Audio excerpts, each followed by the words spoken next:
Hi dear friends, good morning to all.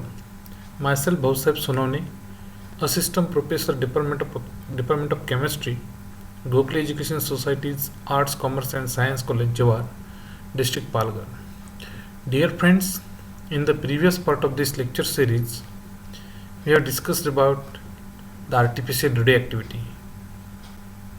Earlier this we discussed about the natural radioactivity also, and after that in the last part we talk about the artificial radioactivity, and we came to know that the main difference between natural radioactivity and the artificial radioactivity is that the whatever nucleus newly daughter nucleus is formed in the artificial radioactivity, that we call it as the recoil nucleus, is unstable and hence it shows radioactivity. It means that it undergoes disintegration with the emission of some types of the particles. What type of the particles emitted by recoil nucleus?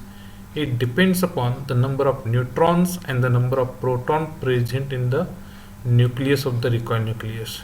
And we have also seen that two types of the particles are emitted by the nucleus of recoil nucleus. One is called as the positrons and another one is called as the electrons. Definitely, again it depends upon the n by z ratio of the recoil nucleus. So here today, dear friends, we are going to talk about the energy changes during the rearrangement of particles in the nucleus, that we call it as the nuclear reaction. So during the nuclear reaction, there is always change in composition of the nucleus. Not only the change in composition, but there is a change in the energy of the nucleus also. And how much energy changes take place during the nuclear reaction, that we are going to discuss in this part of the lecture, in this part of the video.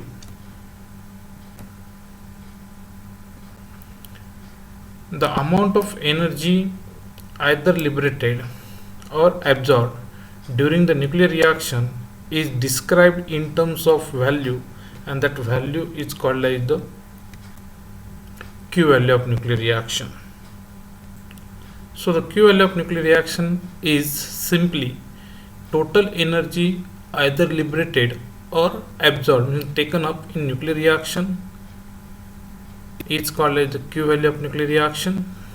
Definitely, whenever we are interested to study the nuclear reaction, definitely there are two possibilities: either the energy is liberated or energy is absorbed during the nuclear reaction. So but both the type of the energies are described in terms of Q value of nuclear reaction. When the energy is liberated and when the energy is absorbed, definitely that is also the important part here that we will discuss later on. But first of all, we are trying to describe the energy, nuclear energy in the nuclear reaction in terms of Q value. And this nuclear reaction involves the change in composition of the nucleus. Whenever you are going to talk about the change in composition, definitely here, that is one element is bombarded with the fast moving particle, and definitely that parent element get converted into another one. So during this conversion, definitely there is a change in either atomic number or the mass number, but this involves the change in composition of the nucleus. Change in the composition of the nucleus, it means that there is either change in the neutron or proton present in the nucleus of the element. So this energy changes in nuclear reactions are generally very high, and these are in the order of million electron volt, because if you will see the chemical reaction, then the energy changes in the chemical reactions are very small in terms of electron volt, but energy changes in nuclear reaction, these are very high, and these are in the order of million electron volt. Again, the Q value of nuclear reaction can be determined, can be calculated from the energy and mass of all the particles involved in nuclear reaction. So this Q value of nuclear reaction Whenever it is calculated, for that purpose we are requiring the energy and the mass of all the particles present in the nucleus, present in the nuclei, and involved in the nuclear reaction. So what type of the particles are involved in the nuclear reaction, and if energy and mass of all such a particle is considered, then we will be able to calculate the Q value of nuclear reaction. Means either the energy is liberated or energy is absorbed for the nuclear reaction. So here, if we are interested to determine the Q value of nuclear reaction, definitely for that purpose we are going to simply consider one of the general nuclear reaction. For that purpose we are going to discuss, or we are going to consider a simple nuclear reaction. This is the simple nuclear reaction take place in the nucleus. So we are interested to define here this nuclear reaction. But whenever we will consider any type of the nuclear reaction, it involves a parent element. It involves the parent element, and here the parent element is indicated by capital T, which is called as the target. What happens here, actually this target is bombarded by that is some moving particle or fast moving particle, and this fast moving particle which are used for bombardment on this target, for bombardment of the on this parent element. That elements that fast moving particles are called as the projectile. Whenever this target element or the parent element is bombarded by means of a projectile, it get converted into, or it gives the formation of new daughter element, and this new daughter element is called as the recoil nucleus, which is represented by R here. And this recoil nucleus is formed with the emission of some particles, and that emitted particles are called as the ejected particle, indicated by means P2. So I hope you got this. This T is the parent element called as the target, which is bombarded by projectile P1 to form a newly daughter element called as the recoil nucleus, indicated by R, with the emission of some other particles called as the ejected particle. So this is simple nuclear reaction. So the total energy of this nuclear reaction can be calculated in terms of Q value, and the total energy of nuclear species is the energy corresponding to its rest of mass and its kinetic energy. So here energy and mass, these are interconvertible, but according to the conservation of mass, the total mass and energy of any particle always remains constant. So this is the important thing here. So here whenever you want to consider the total energy of any particle, then its total energy can be considered, can be calculated in the form of its mass as well as kinetic energy. So total energy of any particle is distributed in terms of its mass as well as its kinetic energy. So whenever you want to consider the total energy of any particle, then you have to consider energy corresponding to its mass as well as its kinetic energy. Not only the kinetic energy, but you have to consider rest mass also. So mass and the kinetic energy is equal to the total energy of particle. So here we will consider all the nuclear species which are involved in the nuclear reaction, and here we can see here there are total 4 species involved in the nuclear reaction. Out of this, target and this projectile, these are on the reactant side, while recoil nucleus R and ejected particle P2, these are on the product side. So we will consider the total energy of target, total energy of projectile P1, total energy of recoil nucleus R, and the total energy of ejected particle P2. First of all, we will consider about the target.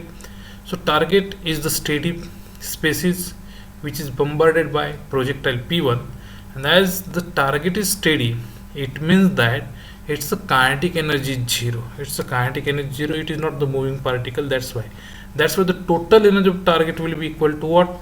Will be equal to its rest mass, or it will be equal to its only the mass, and that's why the total. Similarly, the total energy of projectile is the fast moving particle. It means that it has some value of kinetic energy.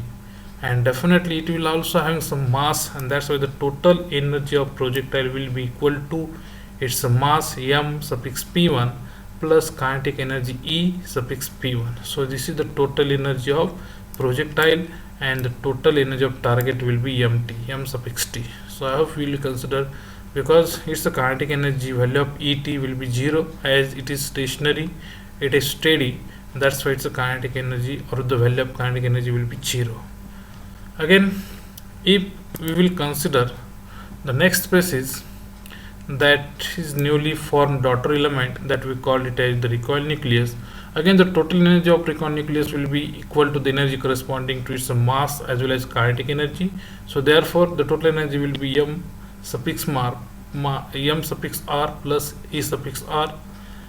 And next particle, which is ejected particle, again it will also having total energy corresponding to its mass as well as its kinetic energy. So this is very simple here to consider the total energy of projectile, and this is the total energy of recoil nucleus. So as per the principle of conservation of energy, it means that the total energy of reactants will be equal to the total energy of product in terms of mass as well as kinetic energy. So here I have considered the total energy of these reactants, here, this target and projectile nucleus, these are the reactants, and total energy of recoil nucleus and the ejected particle, these are nothing but the same. So this is the total energy of target, this is the total energy of projectile, this is the total energy of what, recoil nucleus, and it is the total energy of ejected particles. Now what I'm going to consider, I'm going to consider the terms of mass on one side and the terms of energy on another side. So this is mt plus mp1 on this side minus mr minus mp2, so minus in the bracket mr plus mp2, and I will transfer this ep1 on this side. So definitely energy of recoil nucleus plus the energy of ejected particle minus energy of projectile. But this term, energy of recoil nucleus and the energy of ejected particle minus energy of projectile, it is simply just like the energy of product minus energy of reactant, and this energy difference between the energy of product side minus energy of reactant side, this energy difference is called as the Q value. This energy difference between the product and the reactant is called as the Q value. Hence, if this term is the Q value, if this is the term is called as the Q value, means it is the energy. So we can write this equation in terms of what, mt plus mv, because this is a total mass, this is what, this is the total, this is the terms corresponding to mass, so it is simply m, okay, and is equal to what, E, energy, this is the corresponding to E is equal to, but as per the principle of conservation of E is equal to m into c square, E is equal to mc square. So this is the mass which is equal to energy, so definitely it should be multiplied by me, so this c square. So this equation is converted in terms of energy of conservation of mass is equal to mc square. So m into square of velocity of light is equal to energy in terms of Q value. So this becomes like this, but this term is the mass of reactant side minus mass of product side, means the mass difference, or this is the difference of mass of reactant and the product, so is called as the mass defect indicated by delta F. So this is the difference of sum of mass of reactant and the product is called as the mass defect, and this, therefore this is, instead of this we can write the delta M, and just simply we are getting Q is equal to delta M. So delta M can be calculated here, and once delta M is calculated from here, we will be able to calculate the value of Q by multiplying 931, because whatever delta M is calculated here, it is having unit of atomic mass unit, and if we want to convert it into million electron hole, then we have to multiply by 931. So this is the Q value of nuclear reaction. Here delta M is the difference between the mass of what, reactant and the product. So here this is the simple equation that we can consider here, and based upon the Q value of nuclear reaction, we will be able to define whether the Q value of nuclear whether the energy is liberated or the energy is absorbed. And dear friends, we will discuss about the significance of Q value of nuclear reaction in the next part of the video. So in that we will discuss about the Q value, that is significance of Q value of nuclear reaction, and we can also discuss about the some numericals based upon the Q value, how we can calculate the Q value of nuclear reaction. So here we will discuss about this. So we will discuss about the significance of Q value in the next part of the video, which is there to discuss its applications in numericals, consider simple nuclear reaction. Thank you.